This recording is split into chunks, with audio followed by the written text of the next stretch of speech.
అక్క నీకు ఒక విషయం చెప్పాలనే. ఏంది చెప్పు. ఓలాకి చెప్పొద్దు సరేనా. చెప్ప నేను ఒక అబ్బాయిని లవ్ చేస్తున్నాని. నీ ఏజ్ ఎంత నాన్న? నీకు తెలుసు కదా అక్క. పర్లేదురా చెప్పు. 17. ఇప్పుడేం చేద్దాం అనుకుంటున్నారు మరి? పెళ్లి చేసుకుంటారా? ఒప్పి అన్న ఇంట్లో.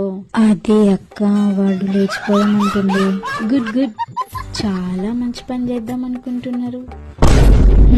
మరి అడుక్కోవడానికి బస్ స్టేషనా, రైల్వే స్టేషనా, గుడా, ఎక్కడ అనుకుంటున్నారు? ఛీ, మేమెందుకు అడుక్కుంటాం?